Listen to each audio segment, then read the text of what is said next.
Jadi minggu lalu kita sudah membahas tentang apa itu semantik ya, kemudian ruang lingkupnya apa dan bagaimana sejarah perkembangan dari semantik ya, kapan misalnya mulai, kapan berkembang dan seterusnya. Ya. Saya belum kasih tugas terkait itu ya, terkait CPMK itu di semantik ya. Sudah ada kasih tugas? Belum di. Baik. Yeah. Nanti saya buatkan ya. Nanti saya buatkan. Saya kira saya sudah buat. Baik, nanti saya buatkan untuk misalnya mengukur ketercapaian dari sub CPMK itu. Baik, kita lanjut di hakikat makna. Jadi di pertemuan kedua ya, pada saat kita membahas tentang apa itu semantik, dikatakan di situ bahwa ada beberapa ahli ya yang menyamakan antara arti dan makna ya. Ada juga ahli yang membedakan antara arti dan makna. Masih ingat waktu saya menjelaskan hal itu? Lupa ingat, Ustazah. bahwa ada, kan dikatakan bahwa semantik adalah ilmu mempelajari makna ya. Jadi di situ ahli itu ada yang mengatakan bahwa yang mempelajari makna atau arti ya. Kemudian ada yang mengatakan makna dan arti ya. Ada berpendapat seperti itu. Nah, di sini kita akan melihat apa sih hakikat dari makna itu. Apakah betul arti itu sama dengan makna, ataukah itu adalah sesuatu yang berbeda ya. Di sini akan kita temukan jawabannya.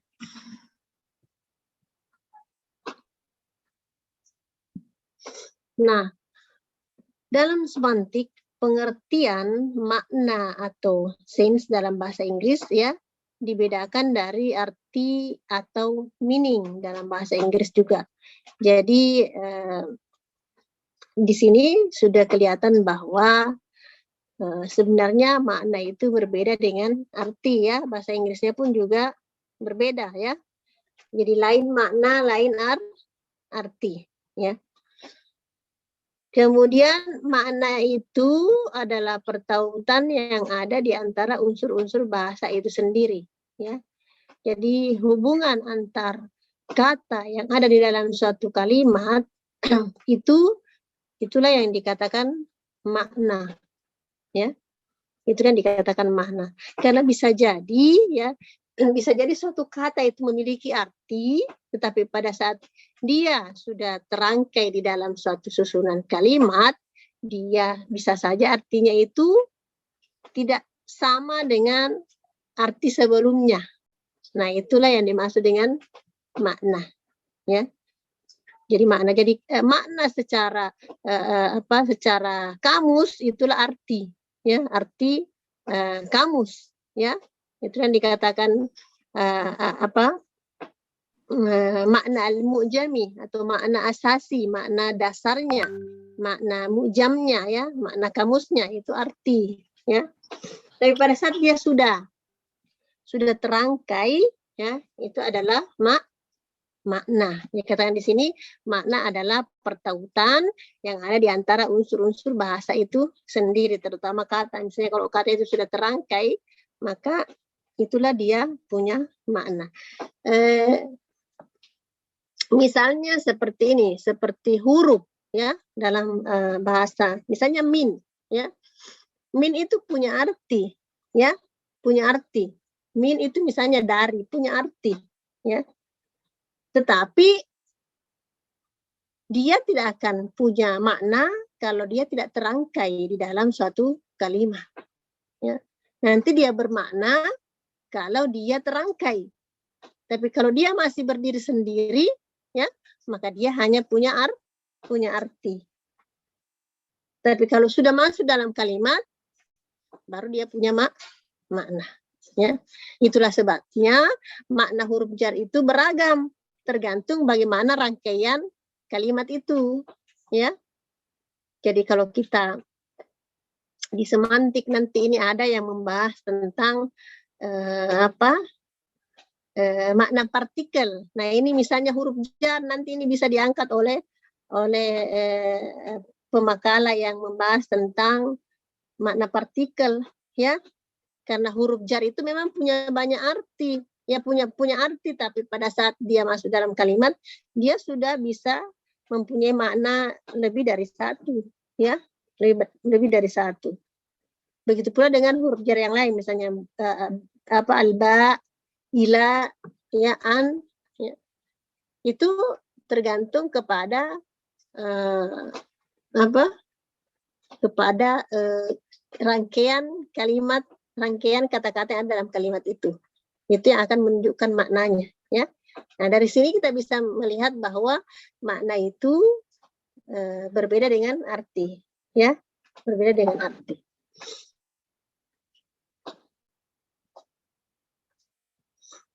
Nah, namun dalam pengertian kehidupan kita sehari-hari, seringkali makna itu disamakan dengan arti, ya. Nah, makanya dikatakan di sini bahwa dalam kehidupan sehari-hari kata makna digunakan dalam berbagai bidang maupun konteks pemakaian. Nah, karena hal inilah nanti yang menyebabkan orang seringkali menyamakan antara arti dan makna, ya. Dikatakan di sini makna itu seringkali dalam kehidupan sehari-hari disesuaikan dengan pengertian arti, gagasan, konsep, pesan, informasi, maksud, firasat, dan pikiran, ya. Jadi itulah karena dalam kehidupan sehari-hari, ya, karena seringnya ia disepadankan atau disejajarkan, ya, sehingga dianggap bahwa itu adalah sesuatu yang sama, padahal itu adalah sesuatu yang berbeda. Nah, itulah sebabnya sehingga para ahli juga dalam membuat batasan atau pengertian, ya, tentang semantik itu dia ada ahli yang menyamakan. Itu kenapa? Karena ini penyebabnya, ya. Karena kita sendiri juga, ya, seringkali mengatakan sama itu arti dengan makna, ya. Tapi dalam ilmu semantik, ya, dalam ilmu, karena ini memang sudah kajian tentang hal itu, maka itu dibedakan antara arti dengan makna. Kalau arti biasanya selalu terkait dengan arti asasinya, ya, arti mu'jamnya, ya, arti otonomnya, arti pada saat kata itu berdiri sendiri, itu arti, ya. Pada saat kata itu berdiri sendiri, itu adalah arti. Tapi kalau dia sudah terangkai, ya, sudah ada hubungan antara satu kata dengan kata yang lain, ya, di dalam struktur, nah itulah yang bisa merubah menjadi dia punya makna. Di sini, sampai di sini bisa dipahami.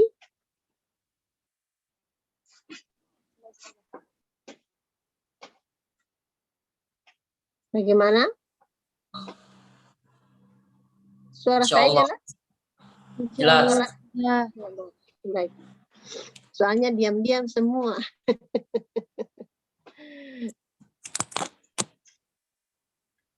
Nah, jadi makna itu menyangkut tentang intera bahasa.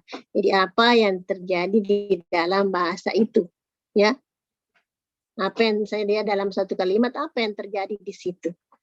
Sehingga mengkaji dan memberikan makna suatu kata itu ialah memahami kajian kata tersebut yang berkenaan dengan hubungan-hubungan makna yang membuat kata itu berbeda dari kata-kata yang lain.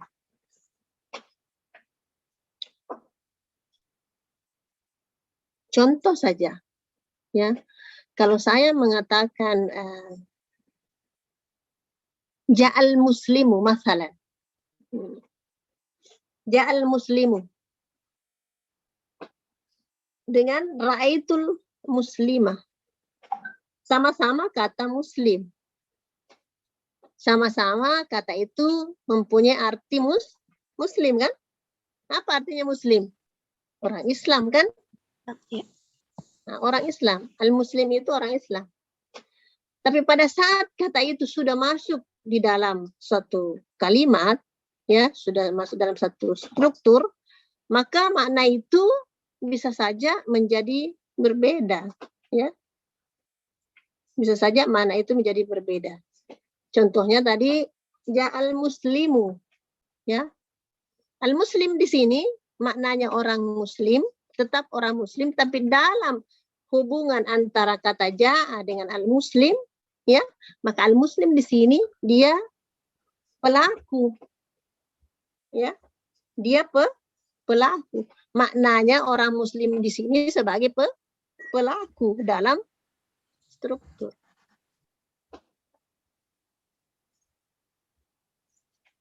Nah, berbeda tentu kalau kita mengatakan ra'aitul muslim. Orang muslim juga, tetapi pada saat itu ya makna dari orang muslim di sini bukan pelaku, tapi dia sebagai objek. Dia sebagai objek. Nah, inilah yang dimaksudkan tadi, mengkaji dan memberikan makna itu berkenaan dengan hubungan-hubungan, ya, yang ada pada kata itu. Hubungan makna antara kata ja'a misalnya dengan kata al-muslim, kata ra'i itu dengan al-muslim. Itu adalah makna. Meskipun artinya itu orang muslim, ya, tapi makna yang terkandung di dalamnya itu sudah memiliki makna yang berbeda karena yang satunya pelaku, yang satunya objek. Dipahami maksud saya? Paham, Ustazah. Baik, kita lanjut. Nah, ya, ini dikatakan arti dalam hal ini menyangkut makna leksikal, seperti yang saya katakan tadi. Jadi arti itu menyangkut makna leksikal dari kata-kata itu sendiri yang terdapat dalam kamus. Jadi sama yang saya katakan tadi, ya, makna pada saat arti itu adalah makna pada saat kata itu berdiri sendiri secara otonom, belum terangkai, ya, atau arti itu adalah makna yang ada di dalam kamus, makna mu'jam. Itulah arti, ya, itu adalah arti. Di dalam semantik, ya, di semantik kita harus membedakan itu karena ilmunya, ya. Di semantik kita harus membedakan itu. Berbeda kalau misalnya di kehidupan sehari-hari, ya, mau disamakan itu terserah, ya, oke-oke saja. Tetapi dalam ilmu semantik, arti dan makna itu dulu harus kita ketahui bersama, ya, pahami bersama bahwa itu adalah sesuatu yang berbeda, ya. Karena arti itu, ya, bisa saja mengalami perubahan, bisa berkembang, ya, bisa saja mungkin nantinya menyimpang, ya,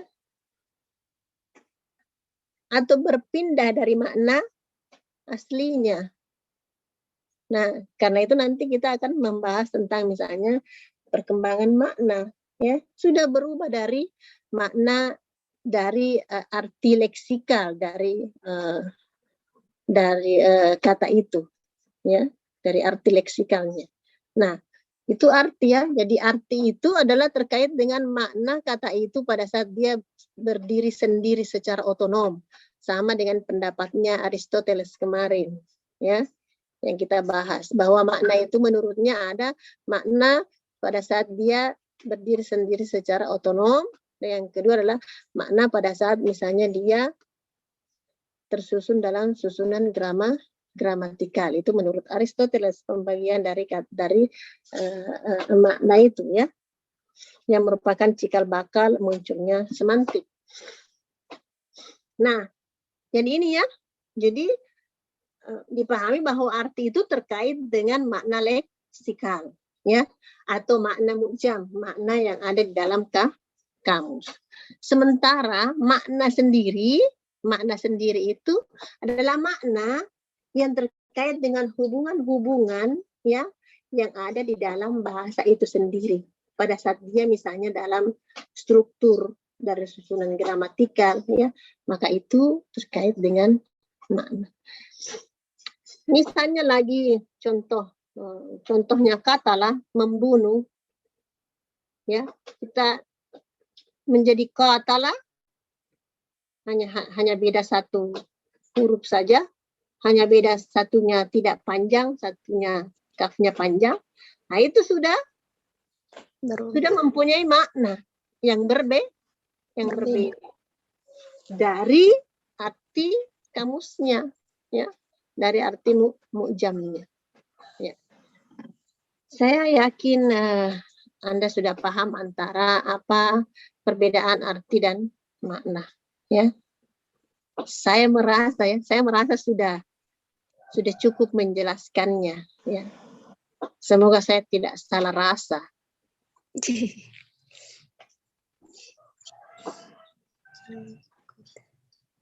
Nah, jadi makna sebenarnya itu, kalau kita mempelajari makna sebenarnya itu hanya ada dua, ya.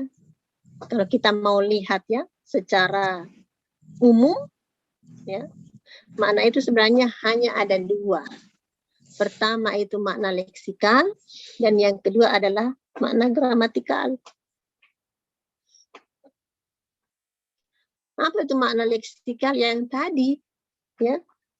Yaitu makna yang secara lepas, ya, tanpa kaitan dengan kata lain dalam sebuah struktur. Itu adalah makna leksikal. Jadi makna atau arti, ya. Jadi arti itu adalah makna leksikal, ya. Karena dia makna asasi, makna dasar atau makna mu'jam, makna kamus. Jadi dia masih terlepas dengan kaitan apapun, ya. Masih berdiri sendiri, ya, tanpa kaitan dengan kata-kata yang lain. Itu adalah makna leksikal. Jadi katakan di sini makna kata secara lepas, ya, tanpa kaitan dengan kata lainnya dalam sebuah struktur. Itu adalah makna leksikal. Jadi belum ada kaitannya. Dia belum masuk dalam struktur, apakah itu frase, ataukah dia klausa, ataukah dia kalimat. Apalagi kalau sudah masuk dalam tataran wacana.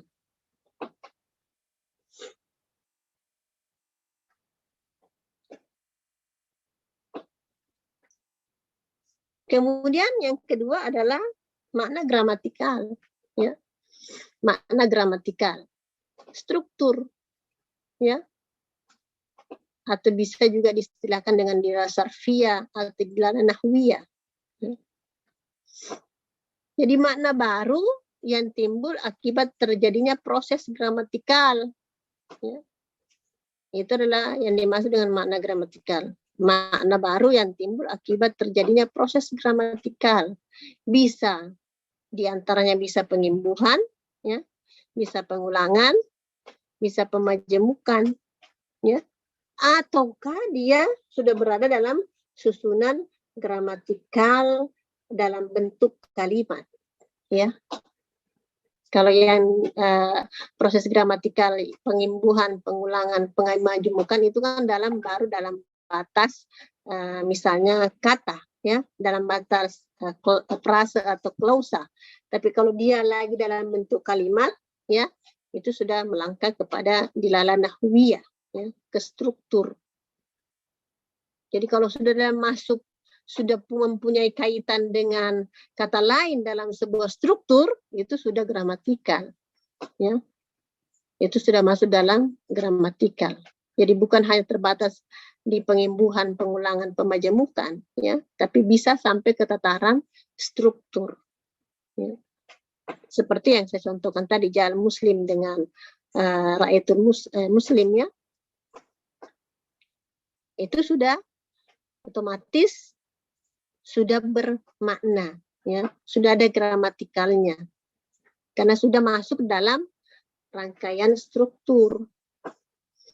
Sama yang lalu saya contohkan ahuzni minan naum, ya.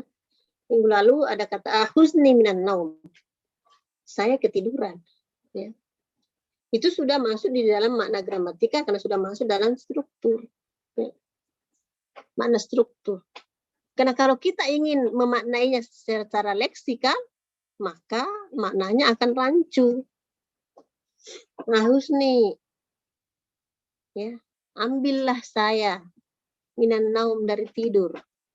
Itu kan kalau kita mau memberikan maknanya secara masing-masing secara leksikal, maka akan terjadi kerancuan. Tapi maksudnya adalah saya ketiduran. Itu contoh. Ya. Jadi pada dasarnya, pada garis besarnya kalau kita berbicara tentang makna, ada itu makna leksikal dan gramatikal.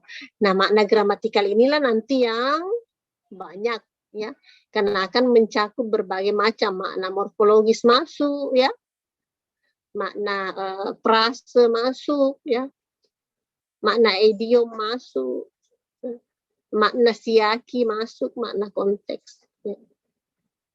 Jadi banyak, ya. Partikel masuk, makna partikel pun juga masuk, ya. Karena misalnya partikel itu dia punya arti, misalnya mindari, tapi kalau dia sudah masuk di dalam struktur, ya, maka dia punya banyak makna, ya.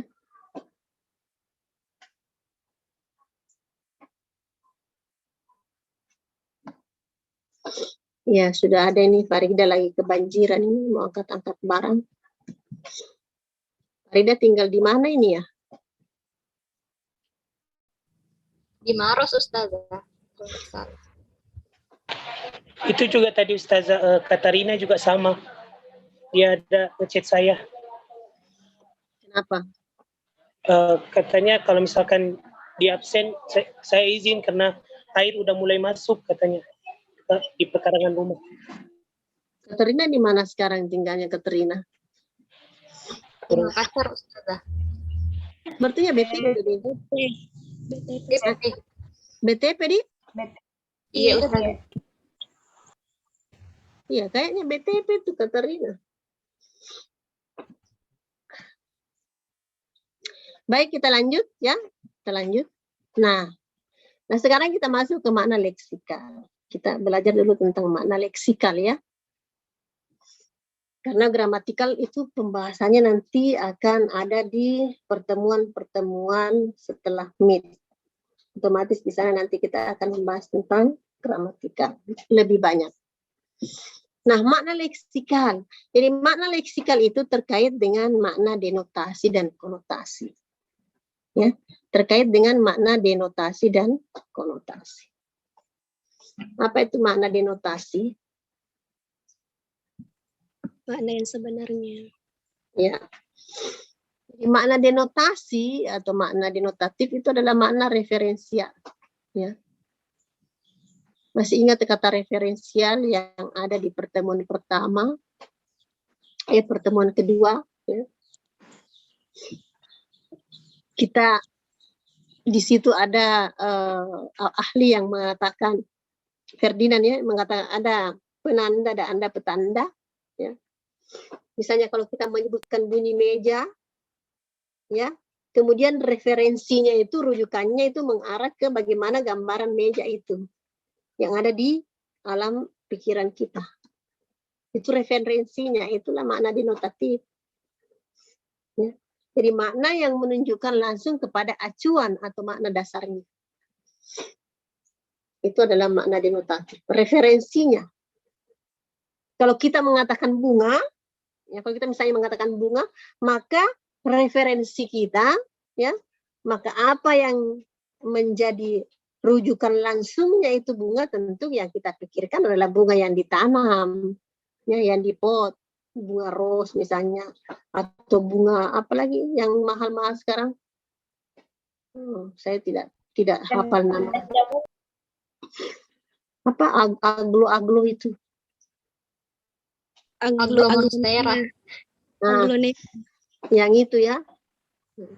Saya tidak hafal itu bunga namanya karena saya tidak suka bunga yang tidak ada kembangnya. Ya. Jadi saya pun mau dikasih, saya tidak terima karena saya tidak ada kembangnya itu, saya tidak suka. Saya suka bunga yang punya kembang. Ya. Kenapa saya suka bunga yang ada kembang, misalnya bunga ros, ya, Saya suka karena saya selalu bersemangat untuk pergi lihat. Karena saya akan lihat dia kuncup, dia sudah terbuka sedikit, kemudian dia sudah, sekarang sudah sampai mekar.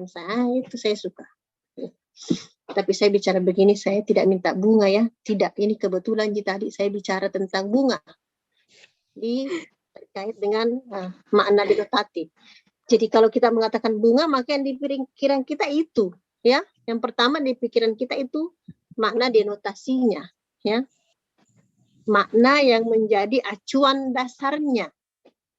Bunga ya, bunga yang di pohon, misalnya bunga ros, bunga yang lain-lain yang banyak itu, ya. Itu yang ada di referensi kita.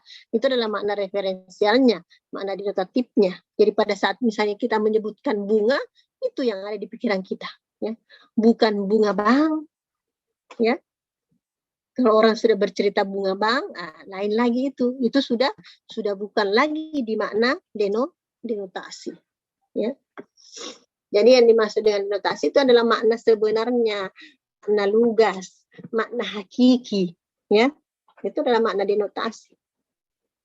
Itu dalam dalam pembahasan makna leksikal tadi, ya. Dikatakan di sini makna hakiki adalah isti'malul lafzi, ya, fima widi'alahu aslan, ya. Jadi menggunakan suatu lafaz, ya, dengan makna aslinya, ya, sebagaimana dia ditetapkan. Jadi kata itu dibuat karena ada memang makna yang dikehendaki, dan itulah makna aslinya, makna hakikinya, makna sebenarnya, makna yang menjadi rujukan awal, ya, bagi kita. Beda, tentu saja itu akan berbeda, ya, bisa jadi akan berbeda jika dalam suatu konteks tertentu, misalnya kata itu diucapkan.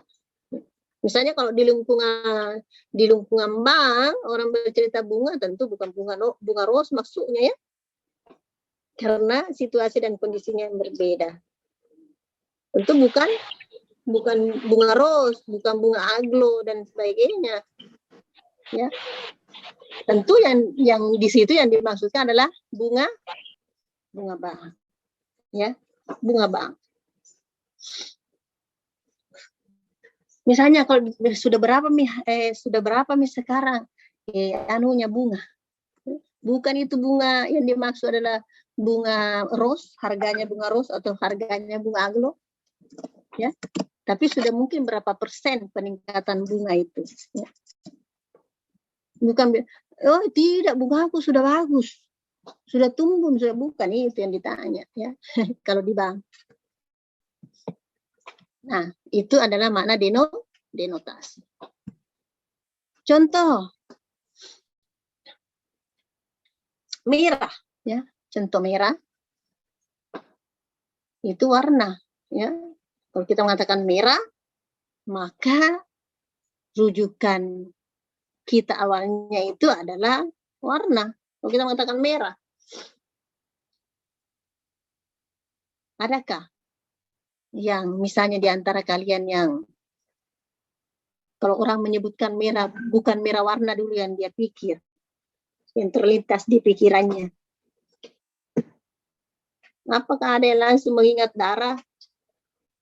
Atau mengingat misalnya lampu jalan?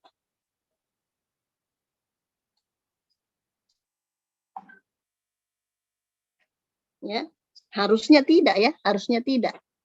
Harusnya yang kita pikirkan adalah kalau kita mengatakan merah, ya warna, ya.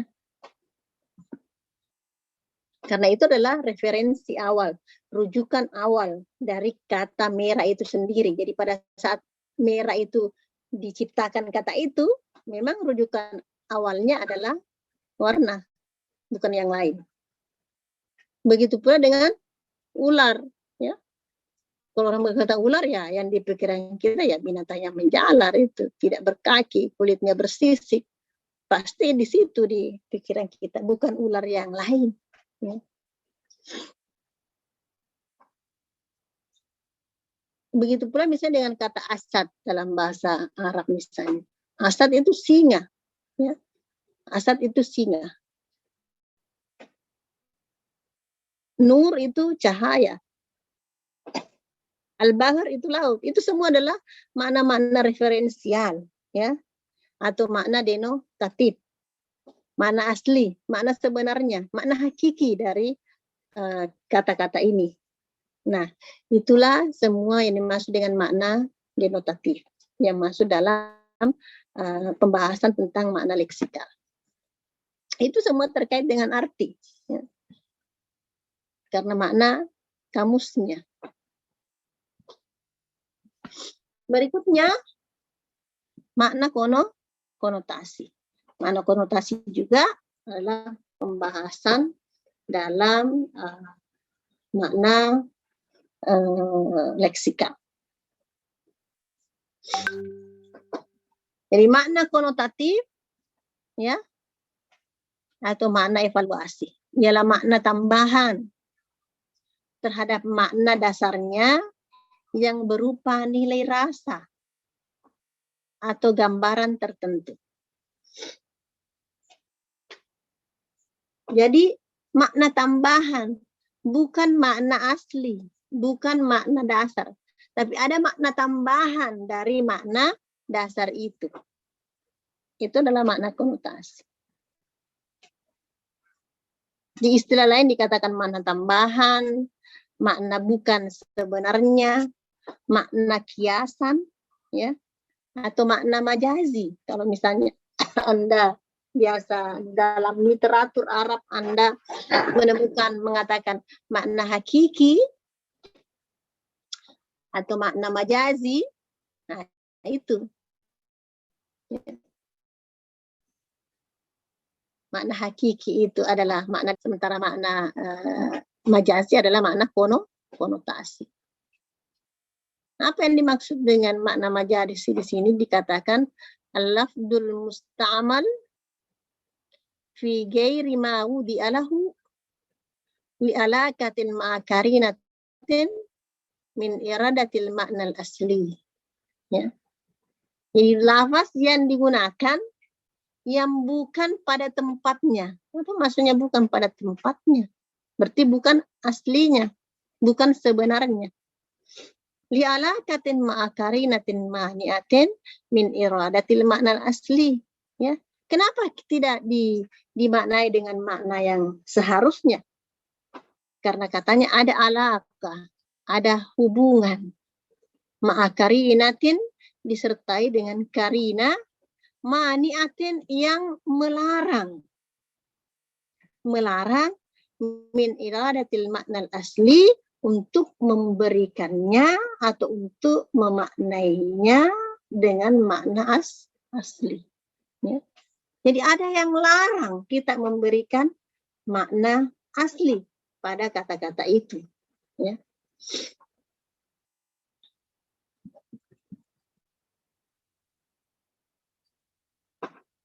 Ini lawannya, ya, denotasi itu adalah konotasi. Contoh tadi, dengan contoh yang sama. Dengan contoh yang sama. Anda bisa lihat tadi warna merah. Ya.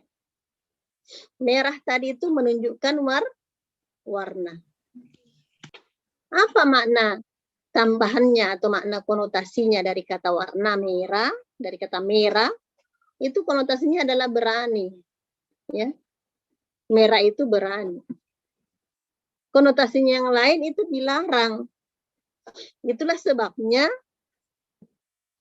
tanda jalan merah itu maknanya dilarang. Ya. Anda harus stop kalau lampu merah.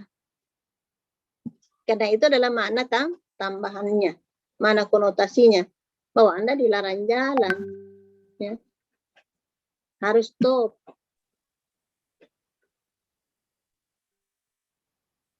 Begitu pula dengan kata ular misalnya tadi, ya. Ular itu binatang yang seperti yang tadi, binatang merata bersisik, ya. Kemudian makna konotasinya apa?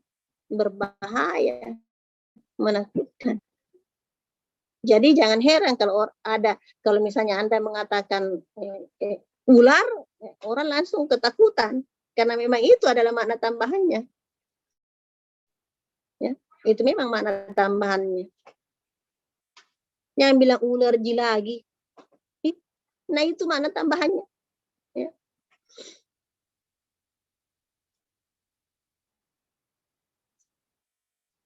Jadi yang heran misalnya bilang, kenapa ada laki-laki takut sama ular? Memangnya kok laki-laki harus berani sama ular? Jadi tidak ada di sini bahwa kalau muzakkar orang harus berani. Tidak ada di sini. Di sini dikatakan bahwa ular itu makna konotasinya atau makna tambahannya itu adalah menakutkan.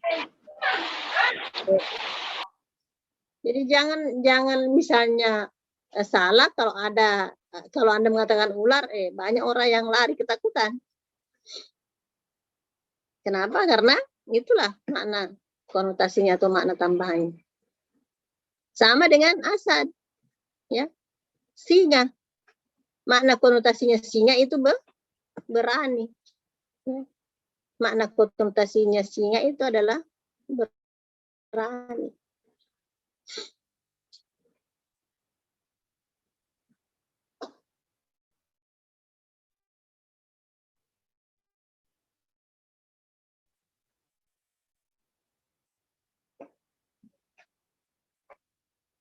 Kemudian kata an-nur, ya, mana konotasi dari nur itu petunjuk, ya, petunjuk. An-nur, makna konotasinya adalah al-huda, petunjuk. Ya. Berarti minaz zulumati ilan nur, ya, kan ada ya, minaz zulumati ilan nur. Maksudnya itu kata az-zulumat di situ, apa makna az-zulumat di situ, makna tambahannya? Kalau az-zulumat kan maknanya gelap, ya. Denotasinya adalah gelap. Kalau az-zulmu atau az-zulumat, konotasinya apa? Kesesatan. Na'am, ad-dalala, ya. Ad-dalala kesesatan. An-nur maknanya adalah cahaya. Minaz-zulumati ilan nur, ya.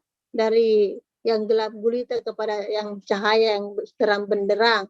Kalau Anda memaknai seperti itu, Anda menggunakan makna denotasinya dengan misalnya memberikan penerjemahan seperti itu. Tapi makna yang sebenarnya makna tambahannya, ya, dari kesesatan kepada petunjuk. Kepada petunjuk. Itu adalah makna konotasi dari kata-kata itu. Sama dengan al-bahr, laut. Al-bahr itu laut, tapi makna konotasinya adalah dermawan. Ya, konotasinya.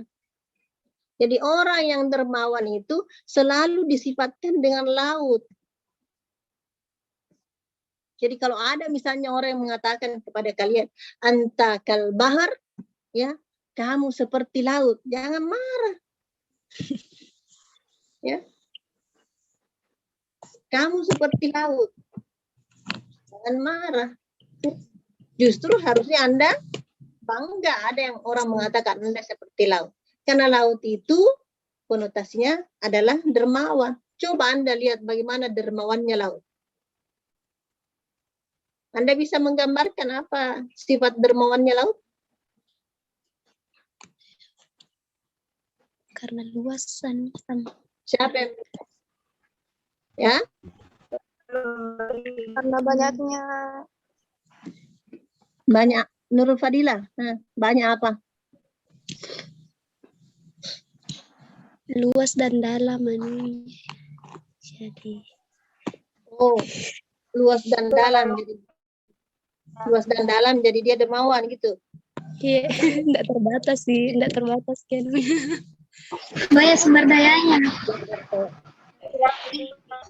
Kenapa Katarina? Banyak sumber dayanya. Banyak sumber dayanya. Sumber daya alam. Karena laut memberikan memberikan banyak kepada hewan-hewan yang ada di dalamnya, kepada manusia. Tuh, semua diberikan secara gratis oleh laut. Oh, Banyak kekayaan. Iya, banyak. Banyak Air. kekayaannya. Ya, jadi itu laut dermawan sekali, ya. Bagaimana dermawannya laut? Nih, ku ambil ikannya dia tidak marah-marah. Antara dermawannya itu laut. Ya. Hewan tinggal di dalamnya juga, Tidak marah. ya. Hidup dan berkembang biak. Kita ambil juga ikannya dia tidak marah-marah, ya. Kita melintas di atasnya juga dia tidak marah-marah. Ya.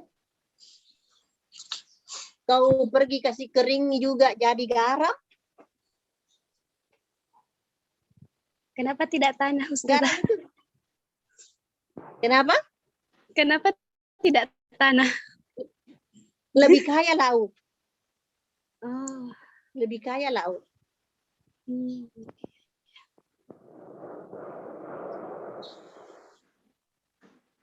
Di laut Anda bisa dapatkan misalnya kekayaan alam yang ada di bawahnya, keindahan yang begitu, misalnya terumbu-terumbu karangnya.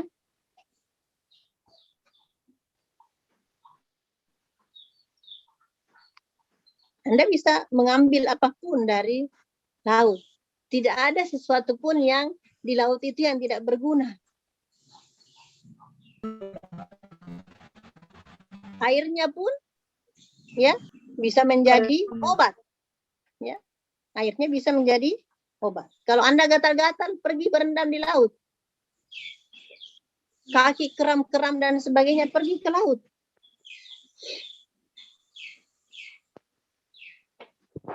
Anda kasih kering airnya, dia bisa jadi garam. Garam. Nah, jadi kau melintas di atasnya menggunakan perahu, dia tidak marah-marah.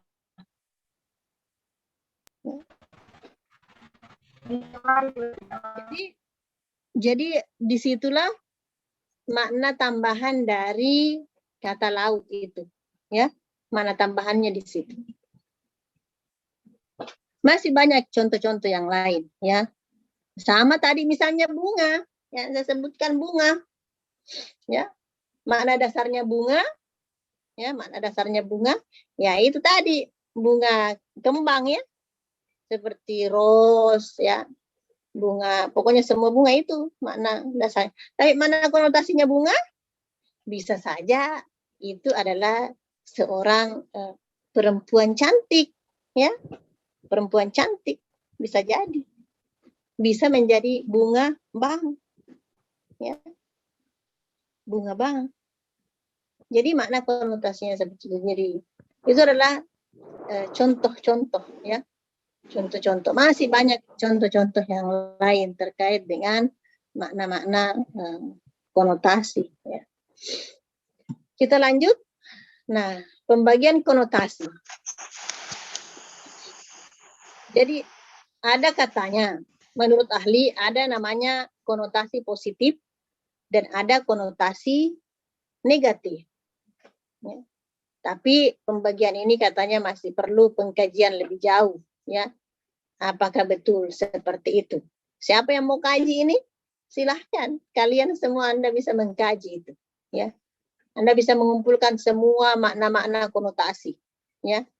Dan Anda bisa lihat apakah konotasinya itu mengarah ke konotasi positif ataukah konotasi negatif. Ini nanti akan terkait dengan apakah perkembangan makna dari makna asli ke makna tambahannya itu mengalami peningkatan makna. Berarti kalau dia meningkat, dia akan mengalami konotasi positif. Kemudian kalau dia menurun, ya, maka dia akan mengalami negatif kalau dia mengalami penurunan makna.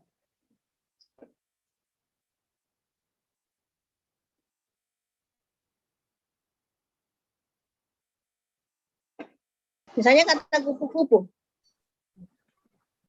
Ya, misalnya mana kata kupu-kupu? Kupu-kupu, kan itu kupu-kupu cantik ya, indah. Ya.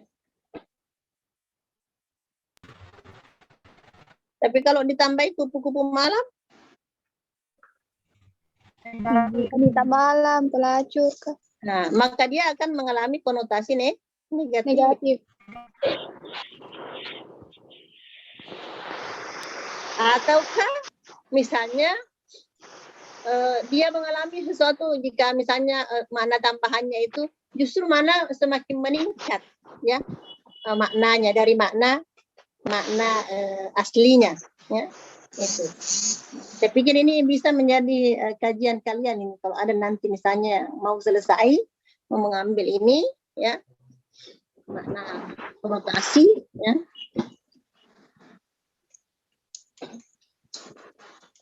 Misalnya tadi kata nur, ya cahaya. Ya. Apakah misalnya makna tambahannya dengan makna hidayah itu berkonotasi positif ataukah negatif? Itu kan bisa ditinjau. Ya. Misalnya kalau cahaya pada umumnya itu ya cahaya bisa cahaya lampu ya, bisa cahaya apa. Tapi kalau petunjuk kan jauh tentu lebih positif lagi ya. Konotasi dari makna aslinya itu. Ya. Silahkan nanti dilanjutkan diteliti, ya. Jadi silahkan Anda catat-catat. Kalau saya memberikan hal-hal seperti ini dicatat-catat saja, ya. Karena siapa tahu nanti ada yang bingung-bingung mau selesai apa nanti aku bahas ini, ya. Sudah sebelumnya orang tidak bahas, ya. Semoga misalnya ada nanti yang terlewat karena memang sudah banyak juga ini seniornya ini yang mengkaji semantik ya, mengkaji semantik. Cuman catat-catat bisa jadi apa yang saya katakan sama senior-seniornya yang lain itu ada juga yang tidak menganalisisnya. Jadi bisa jadi nanti bisa menjadi bahan Anda untuk meneliti untuk penyelesaian studinya ya. Berikutnya penggunaan denotasi dan konotasi. Ya. Jadi kata-kata yang bermakna denotatif itu tepat digunakan dalam karya ilmiah. Sedangkan kata-kata yang bermakna konotatif itu sewajarnya digunakan dalam karya sastra. Jadi kalau Anda misalnya membuat makalah, ya, ataukah membuat skripsi, nantinya jangan Anda menggunakan makna yang konotatif ya. Jangan menggunakan kata itu. Tapi gunakanlah kata yang dengan makna yang denotatif. Meskipun misalnya objek kajian Anda itu adalah sastra. Ya. Meskipun objek kajian Anda itu sastra. Kalian di sini semester berapa kalian? 4 di? Oh belum. Semester 6 kayaknya yang sudah ada pembagian apa? Bidang ya. Mau kemana misalnya. Nah, ini meskipun misalnya yang kita analisis itu adalah karya sastra, tapi kita mendeskripsikan ya karya sastra dari berbagai pendekatan itu atau pendekatan yang kita angkat itu tentu saja harus kita menggunakan makna denotatif. Jangan juga berkarya sastra deskripsi ya. Tapi kalau Anda misalnya membuat cerita cerpenka atau membuat novel, karena kan banyak mahasiswa yang suka membuat cerita-cerita seperti itu, ya. Nah, silahkan Anda menggunakan makna yang konotatif, ya. Tapi jangan pada karya-karya ilmiah Anda menggunakan makna yang konotatif. Kenapa? Karena itu bisa multi interpretasi. Kalau di karya sastra, silahkan. Karena memang di karya sastra itu bisa jadi, ya, ada yang mengatakan bahwa jika suatu karya sastra itu sudah diciptakan, maka itu sudah terlepas dari pengarangnya. Terserah pembacanya mau menginterpretasikan apa dari karya sastra itu. Tapi kalau karya ilmiah, antara orang yang membuatnya, ya, dengan orang yang mau membacanya itu harus punya persepsi yang sama. Itulah sebabnya di karangan-karangan karya ilmiah itu selalu ada teori digunakan supaya orang tahu bahwa oh ini yang dimaksudkan, oh yang ini batasan yang dia maksudkan. Itu di karya ilmiah. Kita perlu membatasi yang mana maksud kita, ya, teori yang mana yang kita menggunakan, karena bisa jadi akan berbeda jika teori yang B dilakukan. Nah, itu di karya ilmiah. Jadi harus jelas, ya, harus jelas. Itu adalah penggunaan denotasi dan konotasi. Jangan sampai misalnya Anda membuat skripsi, Anda berkarya sastra di situ, ya. Misalnya membuat latar belakang, ya. Anda menulis pada zaman dahulu kala, tidak cocok, ya. Tidak cocok membuat latar belakang mengatakan pada zaman dahulu kala lahirnya atau di suatu senja, ya. Tidak boleh, ya. Karena meskipun misalnya, ya, Anda menganalisis karya sastra, tapi deskripsinya mungkin kutipan-kutipannya terserah. Kalau kutipannya memang karena kita ambil dari novelnya atau dari ceritanya, enggak apa-apa. Kita memang harus ambil itu. Tapi mendeskripsikan itu harus tentu menggunakan bahasa yang mempunyai makna denotatif, bukan konotatif. Baik, saya kira itu cukup materinya hari ini. Slide saya sudah habis. Anda sudah lihat bahwa sudah sampai di slide 13. Ada yang kurang jelas? Silakan.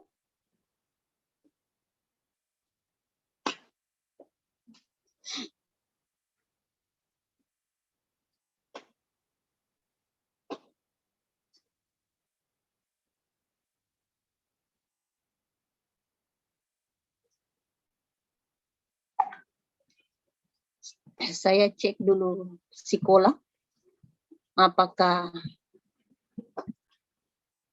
sudah selesai semua sekolahnya.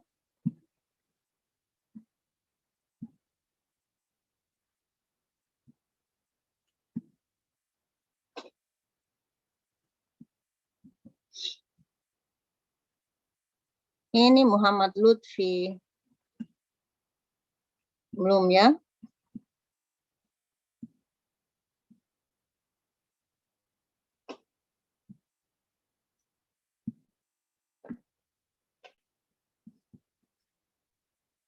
Ini Lutfi juga tadi di Nahu belum, ya?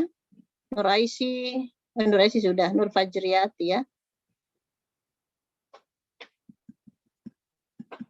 Nurul Muhlisa hadir di room ini? Nurul Muhlisa?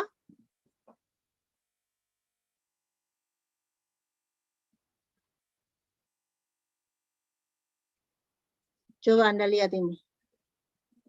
Salsabila dengan Muhammad Fadil. Suci Ramayana. Semua 0%. Ada orangnya di sini? Ada Ustazah. Ada Ustazah. Salsa. Sudah dibuka Ustazah tapi masih 0%. Mana Salsa? Mana Suci? Oh, Suci, ya? Suci Sudah ada. dibuka Ustazah. Suci, Salsa. Ya, Anda sudah buka tapi menggunakan HP, ya? Pakai laptop Ustazah. Pakai laptop? Iya. Tapi kenapa 0% di sini?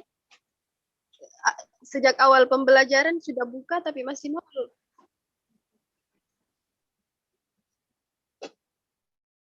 Di sini 0%. Iya. Semua ini pakai laptop. Suci juga pakai laptop? Iya, pakai laptop Ustazah. Saya pakai A- HP a- Ustazah. awalnya pakai laptop ya? Sejak awal dibuka pakai laptop. Iya, pakai laptop. Salsa juga. Iya, Ustazah. Biasanya tuh kalau semisal udah masuk, terus waktu klik alur pembelajaran tuh 0 lagi, bukan 100%. Buka lagi, tapi sudah pernah buka sebelumnya. Sudah. Tapi tulisannya di situ 0%, padahal sudah pernah membuka. Sudah pernah membuka. Memang di sini yang tertulis di sini, misalnya Anda pernah buka dulu di tanggal sebelumnya, misalnya tanggal 8, ya. Kemudian Anda buka lagi di tanggal 10, maka yang terlihat di sini yang 10. Waktu Anda buka sebelumnya, berapa persen? Sebelum tanggal 10 ini.